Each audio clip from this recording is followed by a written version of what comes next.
I'm the dad of a 25-year-old young girl who I love very much. I've been able to have a good relationship with my daughter and I enjoy my time with her. But there's one thing about her that would give many people pause: she is a diagnosed sociopath. She exhibited odd, disturbing behavior at a young age, and after a serious incident of abuse towards her younger sister, I realized she needed professional help. Throughout her elementary years she struggled heavily, getting in lots of trouble in school for lying, cruelty, and all other types of misbehaviors. With an enormous amount of therapy and support, her bad behavior was minimized as she grew older. She received an ASPD diagnosis at 18, and I had suspected it for long prior. After her aggressive behavior was tamed, her following years were much more fruitful. She's law-abiding, has a decent job and a good education, and has many good friendships and admirers. Especially male admirers. She is very, very charming and adept at attracting guys and maintaining their interest.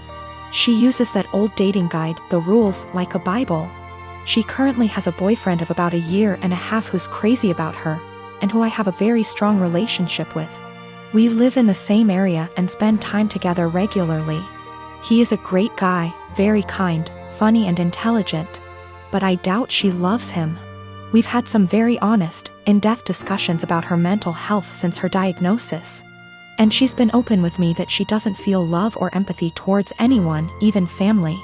When she acted very sad and broken up over the death of one of her closest friends at the funeral, she confessed to me privately that it was all a put-on, and that she felt pretty neutral about the whole thing. She has also stated she has never once felt guilty about anything she's ever done, and doesn't know what guilt feels like. While she enjoys being around her boyfriend and is sexually attracted to him, I highly doubt she feels much of anything towards him love-wise. Her boyfriend, who might propose soon, has no idea about her diagnosis. And she's been very upfront with me that she has no plans to ever tell him, thinking it'll scare him away. I've made it clear to her that she needs to tell him the truth before they marry. That he has the right to know and consider it, or I will, to which she always responds, "I know you wouldn't dare." I really like and respect this young man, and would feel awful keeping this secret from him, and letting him walk into a marriage without this piece of knowledge. I'm not trying to sabotage my daughter's future. Maybe her boyfriend's love of her personality and other aspects is enough that it won't end the relationship. It's his decision to make, but he deserves all the facts. Someday he's bound to find out she's a bit off. It can't be kept a secret forever. My ex Rose and I have a son, Jason. He is 15 years old. We broke up when Jason was 5. Rose has Jason on weekends. Rose married her now husband when Jason was 10. Her husband has 2 children, they are 17 and 16 and live full-time with them. Jason has a few chores when he's with them and easily takes care of them, while his step-siblings don't do theirs and Rose take care of them. This has been the only point of contention between our son and her. He has talked with her and even went to therapy. It was when Jason was 12 when we switched days. We stayed like that for a year and a half, but since things never really got better, we went back to our initial agreement.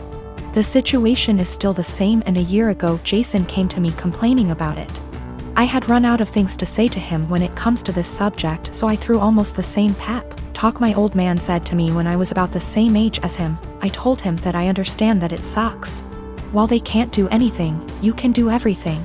You can cook, clean, do well in school, drive, handle your own money, and you even know how to handle the bills, and I'm not counting the things you've learned from your grandparents and your uncle. I can send you to live alone right now like my old man did with me, an inside joke. And I wouldn't worry, because even if you don't know how to do them, you take the time to learn. You are already ahead of many kids your age, even ahead of some adults.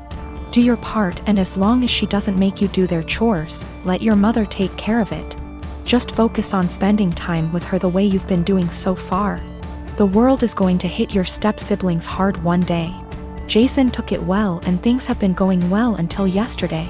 He went out with his mother, and when they returned, they found their house a complete mess. I don't know what they did, but it was bad enough that Rose snapped and finally forced them to clean the house. The kids tried to get Jason to help them because they were struggling, but he refused, claiming it wasn't his mess. They kept nagging him, and Jason told them that I was right, they are really useless. His mother asked him if I really said that. He said I didn't. but it can be summed like that. He called me at night telling me that he probably got me in trouble and explained the situation. Rose with her husband came today about what I said. I told them that I never called them useless and explained what I said. But useless never leave their minds and told me I'm an asshole and to stay out of their business. Rose and her husband comments were more about her kids, who I don't care, but when it comes to my son, of course I will. Jason wasn't standing there looking smug and calling them useless, he was in his room minding his business. The constant nagging and his mother's inability to stop them make him snap, that's when he called them useless. He knows he should ignore them or be more tactful, but I get it, his patience has limits just like everyone else. He apologized to his step-siblings before he came back to my house yesterday. He also apologized to me for kinda throwing me under the bus, but I told him it was unnecessary, everything cool between us. Why did he keep going to his mother? He wanted. Last year he was on the fence about going back, but after our talk, he finally accepted that his mother wasn't going to change and he decided to work around that because he still wanted a relationship with her. Their relationship actually got better, but after what happened, their relationship is going to change. We have to wait if it is for better or for worse. Him and I talked and he's still thinking about what to do, but he says that he'll probably do what he had planned last year. He will spend time with her but will not go to her house anymore. He's taking a few days to let things settle down and then he'll let his mother know. She is not going to like it, but alas, she's not in a position to demand or ask. I am one of 4 kids. My older brother P, who I no longer have any contact with, my younger brother J, who is no longer with us, and my youngest sister K. Recently P's children, 2 girls and 1 boy, all in their late teens and early 20s, reached out to me and expressed a desire to have a relationship. I have 0 contact with their father and swore that I would beat him black and blue if I ever saw him again. My oldest brother P was always the golden child. No matter what he did, my parents always had an excuse for why it was not his fault. Bad grade? Teacher had it out for him. Cheating on every single one of his relationships? Good thing you did it to her before she did it to you, that one was my personal favorite. He also used to torment Jay and I constantly when we were smaller than him, until in high school, when I hit a growth spurt and sprung up to about 6 feet 4 inches and 230 pounds worth of muscle. After that I became the typical jock type. Played football, partied, bunch of friends, etc. Well, my younger brother, Jay, didn't get as lucky and stayed pretty small and scrawny throughout high school and college, only getting up to about 5 feet 8 inches, and didn't have a super active social life. Despite the difference in our schooling experience, I was always very protective of Jay, especially since we were always having to put up with P's bullshit, which stopped once he realized I could pound him into the ground and not break a sweat, as he was also a lot smaller than me at only 5 feet 10 inches. Not much to say about Kay. She was a great younger sister and P didn't dare mess with her or he would incur the wrath of our mother. So, in the late 90s, Jay met his first real girlfriend, A, and was over the moon about her.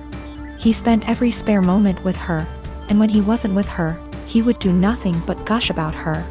I had never seen him so happy. Well, one day, he comes to us, all smiles, and announces that A is pregnant and they are expecting. The mood quickly turned, however, when a week later it came out that A had been cheating on Jay for the duration of their relationship with our older brother P. This broke my brother, and of course P, being the golden shit that he is, didn't even get a disappointed glance from our parents. To this day I have never seen someone look so broken as Jay had looked the last time I saw him.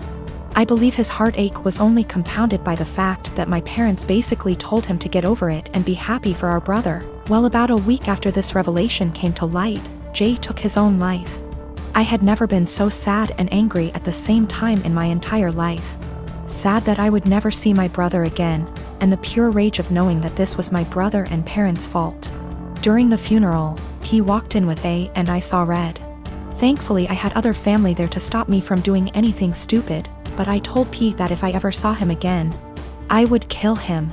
Shortly after that, I cut contact with 90% of my family, with the exception of K and a cousin I had always been close with, because everyone except them wanted to make excuses for my parents and P. Even though my sister was just as crushed about Jay's death as I was and was angry for a long time. She and her then boyfriend, future husband, hit a financial rough patch after graduating college and were forced to move in with our parents. Due to unrelated drama at the time, they couldn't stay with me. So my sister stayed with them for several years, and over that time their relationship improved, and even though I wasn't thrilled at the time, I understood. She still doesn't really have a relationship with P, but is cordial if they meet. I don't blame her, because our parents did a lot for her and daughters love their cousins. So I didn't want to put her in that kind of position of choosing.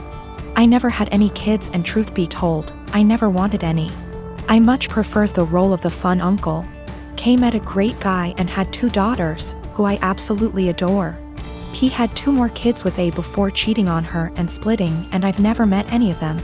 My parents have tried to make contact a handful of times, but I always told them to kick rocks. So last week, I'm chatting with Kay's daughters, 19 and 17. And they mentioned that their cousins have wanted to meet me for a long time and were hoping I would be willing to meet them as well. I don't believe they know everything that transpired between their dad and I. But I would be lying if I said I never had any desire to meet them. I met this guy in January and he became my boyfriend in February. Comes March, the world goes down the drain and we decided to move in together for the time of the pandemic. A few weeks ago, he shows me a post where this guy is challenged to an arm wrestling competition by his GF. The guy didn't seem to have any sort of training / workout, whereas his girlfriend did. I commented he might have a surprise. My boyfriend started educating me on biology and how men are stronger than women. I told him there were way too many factors to take into consideration to make such a broad comment. I have been doing weightlifting for 2 years and my boyfriend has never seen a gym in his life, so I used us as an example. That was a big mistake. He got really defensive and condescending, and made comments like, "That's cute." I just let it go. Fast forward to yesterday. He's playing some game with his friend, online, and I can clearly hear him talk about me. Well, curiosity killed the cat. At first it's all pretty and my ego is bursting, but then he says I'm delusional because I think I'm stronger than him. Pause. Seriously? I know I'm weak, but not weaker than a girl. So later, I decide to call him on his BS. I asked him if he wanted to come work out with me the next day, this morning, so he can show me how strong he is. He accepted and I was happy because I had been dying to bring him and initiate him to something I'm passionate about. So, this morning, we went to my friend's garage. My region allows groups of 10 or less and we wipe everything. I told him we're gonna do deadlifts. It's my favorite exercise and I was already planning to test my personal best, so it was perfect. My friend was there cause he corrects my form and it's been our Sunday ritual since COVID-19. We started light and slowly worked our way up, doing the same number of reps as the other. Comes 185, his form starts to crumble, so we made him go lighter. But 185 really isn't that much for me, so I kept stacking the plates. He looked very supportive and impressed the whole time. I ended up beating my personal best at 265. I was ecstatic and so were they. When we got in the car, he was very silent. I assumed he was just tired. We got home and that's when he exploded and asked me if I was proud of myself. Apparently, I humiliated him in front of my friend. I apologized. I didn't realize he was feeling that way. He got angry and said it really changed the way he saw me, like I'm less of a woman now. He stormed to the basement. I started collecting my things. But now I'm wondering if I should have been reading between the lines and stopped at 190 or something. Or just dropped it and never suggested we work out together. I knew very well I was stronger than him, but I just had to prove it to him.